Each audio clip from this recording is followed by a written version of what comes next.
Welcome to Math Mafia. Class 10 के सभी videos देखने के लिए इस चैनल को सब्सक्राइब करें और अगर ये वीडियो आपको अच्छा लगे तो इसको शेयर और लाइक भी ज़रूर करें। इस क्वेश्चन को हम मल्टीपल मेथड से सॉल्व कर सकते हैं और इस ट्यूटोरियल में मैं दो डिफरेंट मेथड्स यूज़ करूँगा इसको सॉल्व करने के लिए। अब ये क्वेश्चन क्या कहता है, D E and F are respectively the mid points of sides A B, B C and C A of triangle A B C. तो ए बी सी हमें एक ट्राइंगल दी गई है, कैसी भी ट्राइंगल आप बना सकते हो। उसमें वो कहता है कि ए बी का मिड पॉइंट है डी, बी सी का मिड पॉइंट है ई और ए सी का मिड पॉइंट है एफ। ठीक है, तो फर्दर वो कहता है find the ratio of the areas of triangle D E F and triangle A B C. तो ये जो बीच में डी ई एफ एक रेड कलर की ट्राइंगल ये जो हमने बनाई है, इसका एरिया और पूरी बड़ी ट्राइंगल ए बी सी, इन दोनों के एरिया की रेशियो फाइंड आउट करो। देखो, फर्स्ट मेथड के लिए आप इसको इस तरह से विजुलाइज करो। हमें सबसे पहले क्या प्रूव करना है कि ये जो रेड वाली ट्रायंगल है ना, ये रेड वाली ट्रायंगल इस छोटी वाली ट्रायंगल के, ये जो इधर छोटी वाली ट्रायंगल बन रही है, ये इसके कॉन्ग्रुएंट है और कॉन्ग्रुएंट ट्रायंगल्स का एरिया जो है वो इक्वल होता है। सिमिलरली ये जो ट्रायंगल है ये इस छोटी ट्रायंगल के भी कॉन्ग्रुएंट होगी, तो इन दोनों का एरिया भी बराबर होगा। और ये जो ट्रायंगल है, ये जो ऊपर एक ट्रायंगल बन रही है, ये इसके भी कॉन्ग्रुएंट होगी। तो यानी कि चारों ट्रायंगल्स आपस में एक्चुअली कॉन्ग्रुएंट हैं, हमें यही प्रूव करना है। तो इसका मतलब इन चारों का एरिया जो है वो इक्वल हो जाएगा। और अगर चारों का एरिया बराबर हो गया तो चारों का एरिया अगर मैं ऐड करूं तो मुझे ए बी सी का एरिया मिलता है। ठीक है, तो इसका मतलब ये जो डी ई एफ है ये ओवरऑल ए बी सी का 1/4 है। तो इसकी रेशो जो है वो 1/4 निकलेगी। इसके एरिया और इसके एरिया की रेशो 1/4 आएगी। अब सबसे पहला काम मुझे क्या करना है, डी बी ई एफ, इसको मुझे पैरेललोग्राम प्रूव करना है और उससे फिर ये दोनों ट्रायंगल्स में कॉन्ग्रुएंट प्रूव कर दूंगा। तो अब उसके लिए जो हमें गिवन है हम उसको यूज़ करना शुरू करते हैं। सबसे पहले गिवन है कि ए डी डी बी के बराबर, बी ई सी के बराबर और सी एफ जो है वो ए एफ के बराबर है, क्योंकि ये तीनों पॉइंट्स इन तीनों साइड्स के मिड पॉइंट्स हैं। तो यानी कि ये इन तीनों साइड्स को बाइसेक्ट करते हैं। ठीक है, तो यहाँ मैं लिख सकता हूँ कि A D is equal to B D. Why? Because D is midpoint of AB। ठीक है, दूसरा BE is equal to CE, BE और CE बराबर हो जाएंगे और इसका reason because E is midpoint of BC और similarly AF is equal to CF। Why? because F is mid point of A C. ठीक है, तो ये बात हमारी सही हो गई। अब मुझे सबसे पहले क्या करना है कि डी बी ई एफ को पैरेललोग्राम प्रूव करने के लिए ऑब्वियसली इस साइड को मैं इसके पैरेलल प्रूव करूँगा और इसको इसके पैरेलल प्रूव करने के लिए मैं converse of basic proportionality theorem use करूँगा। वो थ्योरम क्या कहती है कि अगर कोई भी एक स्ट्रेट लाइन ट्रायंगल की किन्हीं दो साइड्स को इक्वल रेशो में डिवाइड करती हो, यानी कि C F over A F is equal to C E over E B, अगर ऐसा हो तो ये साइड इस साइड के पैरेलल होगी। ठीक है, तो ये इसके पैरेलल हो जाएगी, इस साइड के पैरेलल हो जाएगी, यानी कि ए डी बी के पैरेलल हो जाएगी। तो उसके पैरेलल होगी तो मतलब डी बी के भी पैरेलल हो जाएगी। तो अब मैं C F over A F निकाल लेता हूँ। तो यहाँ से मैं निकाल सकता हूँ C F over A F, तो ये हो जाएगा C F over A F, उधर जाके अगर डिवाइड हो जाएगा तो इज इक्वल टू 1 आ जाएगा।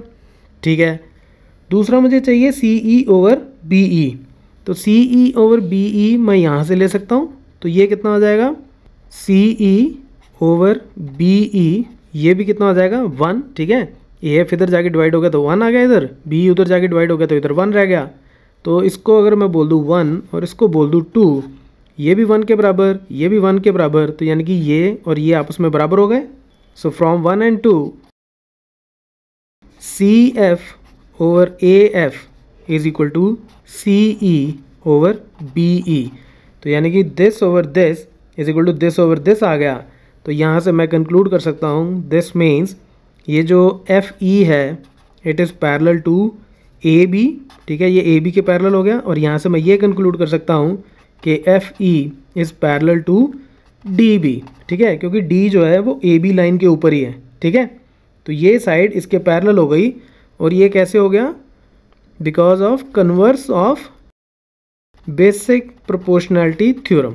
ठीक है, इसका प्रूफ देखना हो तो टॉप राइट कॉर्नर में मैं लिंक दे रहा हूँ, आप उसको देख सकते हो। अच्छा, ये साइड मैंने इसके पैरेलल प्रूव कर दी। अब सिमिलरली ये जो है ये इसके पैरेलल हो जाएगी। कैसे? यहाँ से देखो, दिस ओवर दिस फिर से 1, दिस ओवर दिस फिर से 1, क्योंकि ये इसके बराबर है, ये इसके बराबर है। तो यानी कि ये जो लाइन है इसने इन दोनों साइड्स को बराबर की रेशो में डिवाइड किया, तो यानी कि ये जो है ये इसके पैरेलल हो जाएगी। तो मतलब DF जो है वो BE के पैरेलल हो जाएगी। तो यहाँ मैं सीधा ही लिख दूंगा सिमिलरली। तो अब मैं यहाँ पे डायरेक्ट ही लिख दूंगा similarly DF is parallel to BE। ठीक है, तो ये भी पैरेलल हो गया। तो अगर इसको अब मैं बोल दूँ से नंबर 3 और इसको मैं बोल देता हूँ नंबर 4, तो फ्रॉम 3 एंड 4 ये इसके पैरेलल, ये इसके पैरेलल, तो ये मेरे पास एक पैरेललोग्राम आ गई। ठीक है, DBEF इज़ ए पैरेललोग्राम। ठीक है, ये पैरेललोग्राम हो गई। अच्छा, अगर अब ये पैरेललोग्राम हो गई तो अब मैं इन दोनों ट्रायंगल्स को कॉन्ग्रुएंट प्रूव कर सकता हूँ। कैसे? देखो, in triangle DBE and triangle EFD। अब ये दोनों ट्रायंगल्स, इनको मैं यहाँ पे अलग से बना लेता हूँ। ठीक है, तो ये इस पैरेललोग्राम में आ रही हैं ये दोनों ट्रायंगल्स। ठीक है, तो पैरेललोग्राम में अगर आ रही हैं, हमें पता है कि ये साइड इसके पैरेलल है, तो ये दोनों साइड्स पैरेलल, ये ट्रांसवर्सल, तो इसका मतलब ये एंगल और ये एंगल ये आपस में बराबर हो जाएंगे, क्योंकि ये क्या हो गए? Alternate interior angles. तो मैं यहाँ लिख सकता हूँ कि angle BDE is equal to angle FED, क्योंकि ये दोनों क्या हो गए?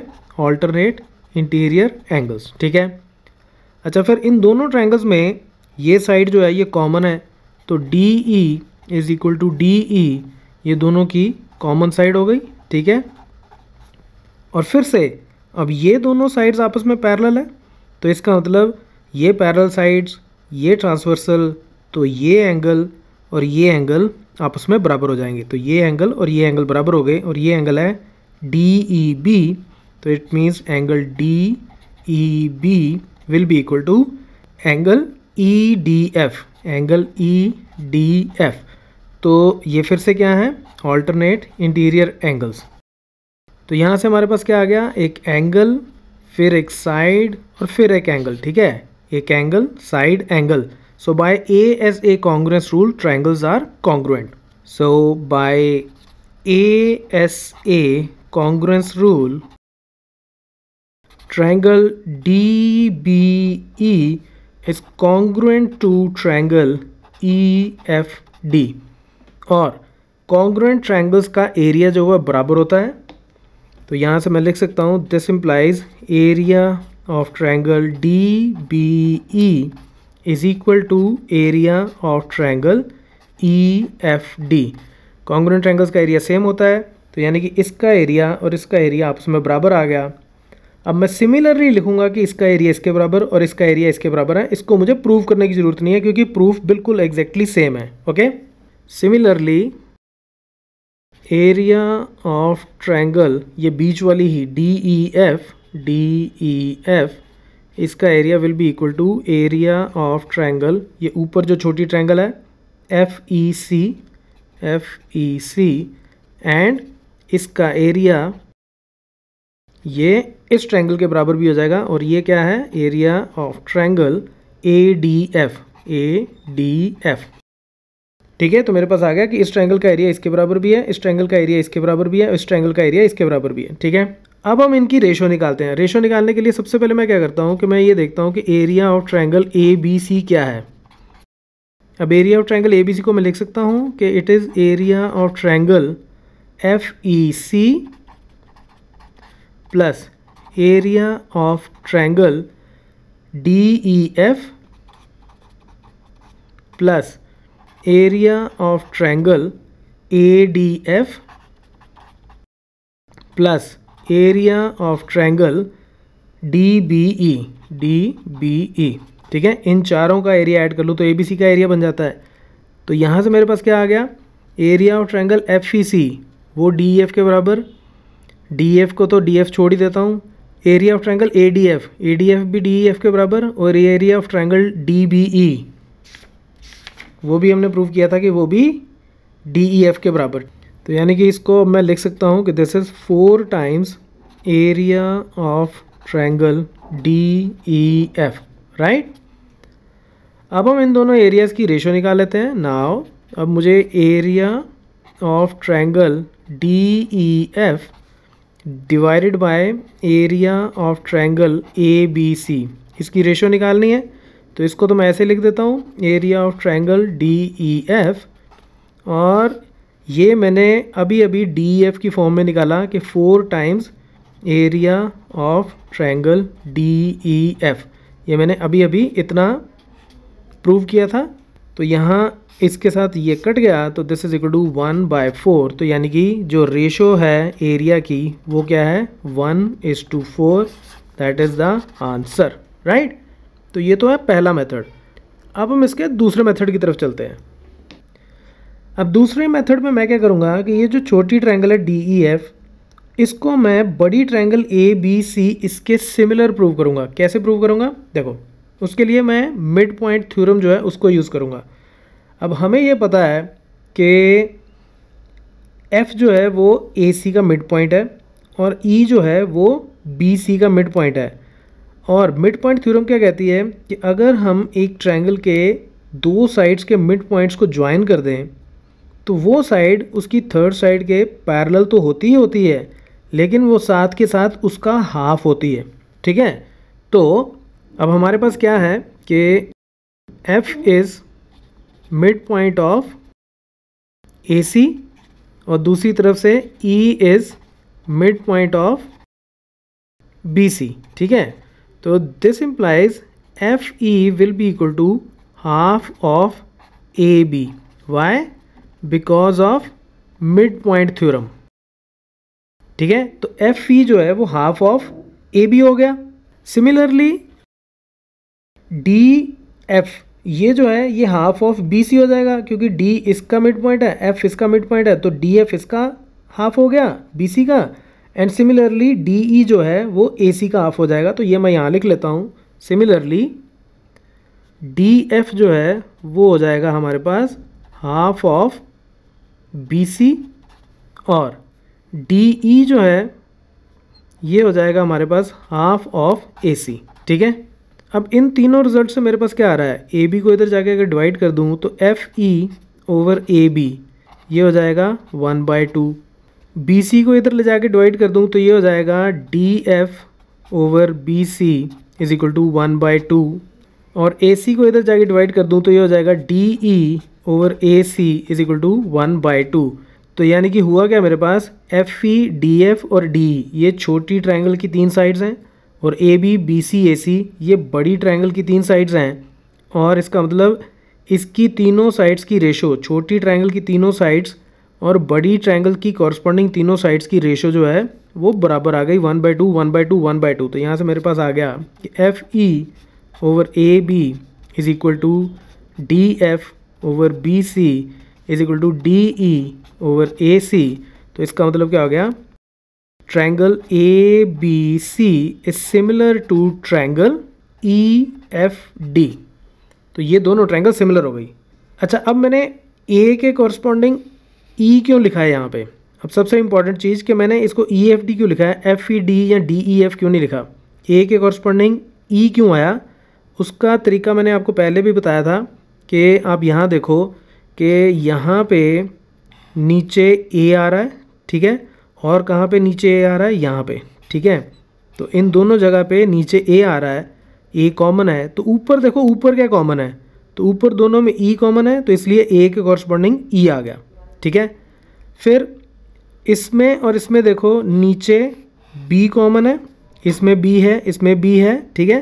तो फिर ऊपर देखो, ऊपर क्या कॉमन है, तो यहाँ दोनों में F कॉमन है, तो B के कॉरस्पॉन्डिंग मेरे पास F आ गया। और फिर तीसरा C बच गया, तो C के कॉरस्पॉन्डिंग D वर्टेक्स आ गया। तो ये इस तरह से आपस में सिमिलर होंगे, ठीक है। तो यहाँ से हमें ये भी पता चल जाता है कि FE ये जो EF साइड है, EF इसके कॉरस्पॉन्डिंग AB साइड होगी, ठीक है। तो FE और AB आपस में कॉरस्पॉन्डिंग साइड्स होंगी इन दोनों सिमिलर ट्रायंगल्स में। इसका फ़ायदा क्या है ये बताता हूँ आपको। अच्छा, एफ ई के कॉरस्पॉन्डिंग ए बी साइड है, ये आप यहाँ से भी कंक्लूड कर सकते हो डायरेक्टली। अब हमें ये पता है कि सिमिलर ट्रायंगल्स का जो एरिया होता है उसकी अगर मैं रेशो निकालूं तो वो कॉरस्पॉन्डिंग साइड्स की रेशो के स्क्वायर के बराबर होता है। यानी कि अगर मैं इसको ऐसे लिखूं कि एरिया ऑफ ट्रायंगल, यही वाली ट्रायंगल लेता हूं मैं, ई एफ डी बोल लो इसको या डी ई एफ बोलो, ठीक है, डी ई एफ। ट्रायंगल को तो किसी भी नाम से लिख सकते हो जब अकेला लिखना हो। सिमिलैरिटी में जब लिखना हो तब आपको ध्यान रखना पड़ता है कि पहले क्या लिखना है, बाद में क्या लिखना है, उसके बाद क्या आएगा, ठीक है। और नीचे area of triangle A B C, इन्हीं की मुझे रेशो निकालनी है। अच्छा, अब इन दोनों ट्रायंगल्स में हमने अभी अभी फाइंड आउट किया कि ई एफ और ए बी आपस में कॉरस्पॉन्डिंग साइड्स हैं, तो इसको मैं E F over A B इसका होल स्क्वायर लिख सकता हूँ। ये सिमिलर ट्रायंगल्स के एरिया की रेशो का फॉर्मूला होता है, ठीक है। अब ई एफ मैंने यहाँ निकाला था कि हाफ ऑफ ए बी होता है, तो इसको मैं लिख सकता हूँ half of A B divided by A B, इसका स्क्वायर हो गया यहाँ से, और यहाँ से ए बी के साथ ए बी कट गया, तो ये मेरे पास कितना आ गया 1/2 का होल स्क्वायर यानी कि 1/4। तो इसका मतलब रेशो फिर से मेरे पास कितनी आ गई, 1:4 इज़ द आंसर। तो ये है इसका सेकंड मेथड। तो दूसरे तरीके से भी हमने इसको अब सॉल्व कर दिया, ठीक है। So that's it from this tutorial, keep watching मैथमाफिया।